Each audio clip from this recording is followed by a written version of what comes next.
मजाबारियावथ' जिखिनि रायजो राजाफ्रा जिबायदि सिन्थाधारा एबा खौसे जाबाय बे मोजां।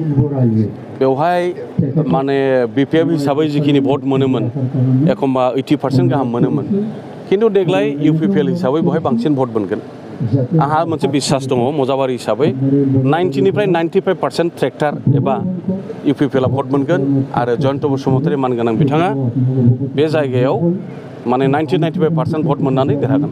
खौसेथिनि थाखाय नोंथाङा इउपिपिएल दोलो हागोन सार बिपिएफ दोलोनिफ्राय गोबां दैदेनगिरि सारा बिसोरखौ फैनांगौ होननानै सानो नामा खौसेथिनि थाखाय जौगानायनि? आं खावलायगासिनोबो दङ। बेवहाय आलादा जेबो साननांगौ गैया। जोङो खौसे थानांगौ। खौसेयानो गोहो। जोंनि भबिष्यत फैबाय थानाय समा माब्रै जागोन बे बाथ्राखौ साननो हानाय जेसेबां जोंनि माहारिनि दैदेनगिरिफोर दं, जेसेबां आफादफोरनि दैदेनगिरिफोर दं, बयबो बुजिजोबखायो। बेखायनो जोङो ज' थालायनानै जोंनि भबिष्यतखौ जाहाथे जोङो गोख्रों खालामनो हायो। जोंनि ओनसोलनि दैबानानि मोनसे गोबां जेंना दङ। नैबे जयन्त बसुमतारी बिथांखौ दिल्लीसिम मा बुंहैनांगौ होननानै सानो? जे दैबानानि मोनसे जेंना जोंनि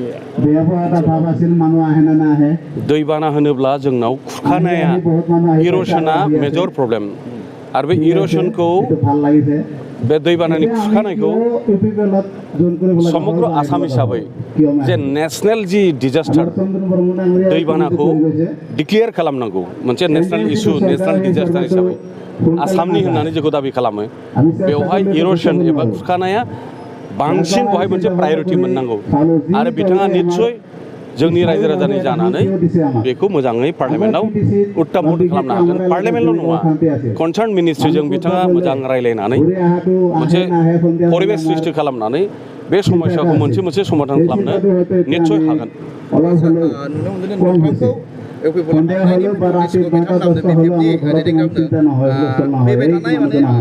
जयन्त बसुमतारी खालि जागोन सिटआव बिथाङा नुजानो लुगैनो थाखाय थांदों।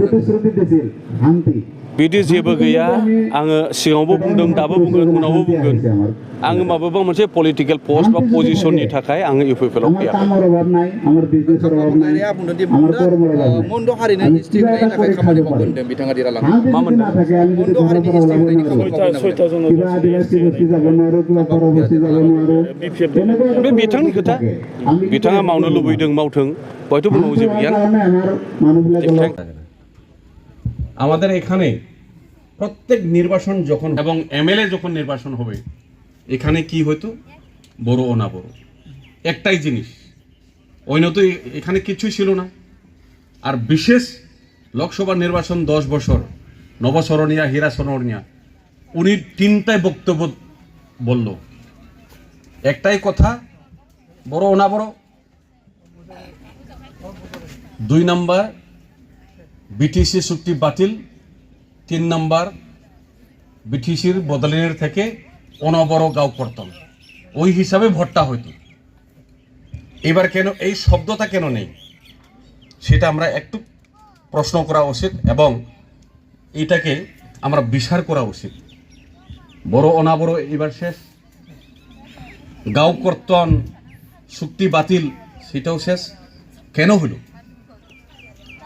আর এই শব্দগুলো আমাদের মাঝখানে জাতি ভাষা ধর্ম বিভেদ বিভাজন করিয়া আমাদেরকে বিভ্রান্তর একটা সৃষ্টি করিয়া অশান্তি, যেটা আমাদের এই অঞ্চলের উন্নয়ন এবং দাদা ভাইয়ের যেটা ভাব সেই মিলন সম্পর্ক সেটাকে বিনষ্ট করছিল।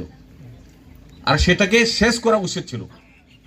আমরা চাই এখানে যত জাতি জনগোষ্ঠী ভাষা ধর্মের লোক জনগণ একসাথে আমরা বসবাস করি। এখানে আমাদের ভবিষ্যৎ প্রজন্ম, আমাদের বাচ্চা কাচ্চা মেয়ে ছেলে ওদের এখানে শিক্ষা শিক্ষিত, আমাদের অর্থনৈতিক উন্নয়ন আন্তঃগাঁথনিক উন্নয়ন, সেইটা তো আমাদের ভবিষ্যৎ। আমরা যাইব কোথায়? আমরা তো এখানেই থাকতে হবে, এখানে উন্নতি করতে হবে। সেই কথা নিয়ে যদি বড় অনাবড় যদি বাজার যদি চলতে থাকে উন্নতি কোথায় হবে? বড়রও উন্নতি হবে না, অবড়রও উন্নতি হবে না।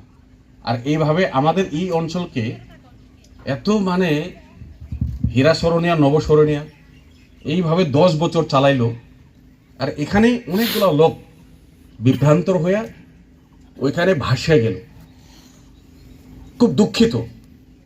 এখন এই জিনিসটা শেষ, আর সেটাকে শেষ করার একেবারে প্রয়োজন ছিল।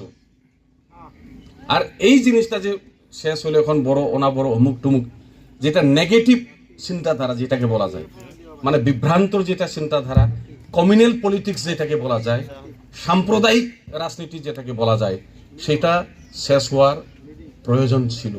আর এই জিনিসটাকে শেষ করলো এখন এনডিএ, ইউপিপিএল, এই যে নির্বাচন, এই নির্বাচনে এই সব যেটা মানে সাম্প্রদায়িক চিন্তাধারা, এখন ওরা দূরে থাকলো। নবসরণিয়া, হীরা সরণিয়া নিজে এখন শেষ। উনার যেটা এসটি সার্টিফিকেট, জনজাতি উনার যেটা পরিচয়পত্র, नोंथांमोनहा गावबा गावनि गथ'खौ काराटेनि सासे राफोद गेलेगिरि खालामनो गोसो दं नामा? हादरसायारि, हादरारि, हादर गेजेरारि थाखोसिम गेलेग्रा खालामनो गोसो दंब्ला नोंथाङा गोबाव दा खालामसै। सासे राफोद रोंखा-राखा काराटे गेलेगिरि खालामनो थाखाय नोंथाङा जानजि खाफ्रादो आरो मुं थिसनहैदो गलामगुरि काराटे एकाडेमियाव। रोखा खौरांनि थाखाय 8720903713 मबाइल नम्बराव कन्टेक्ट खालामनो हागोन। बेबायदिनो बड' हाउस काराटे एकाडेमिनि थाखाय 6900451157, बेंटल काराटे एकाडेमिनि थाखाय 9678041226, बेरहांगाव काराटे एकाडेमिनि थाखाय 6901341656 आरो धालिगाव काराटे एकाडेमियाव मुं थिसननायनि थाखाय 8720903713 मबाइल नम्बराव खौरां लानो हागोन। मख'जाथावदि बे सोलोंसालिनिफ्राय सिगांनिफ्रायनो हादरसायारि, हादरारि, हादर गेजेरारि थाखोनि बादायलायनायाव गोबां फरायसाफोरा बान्था मोननो हाबोदों। बे मुंख'नाय फोरोंसालियाव रोंग'थि गोनां फोरोंगिरिया फोरोंथाय होनानै नोंथांनि गथ'खौ सासे राफोद काराटे गेलेगिरि सोरजिनायाव मदद आरो जाफुंसार खालामगोन। अब्ला मानोथो गोबाव खालामनो? थाबैनो नोंथांमोनहाबो नोंथांनि गथ'खौ मुं थिसनहैदो। 9, 10.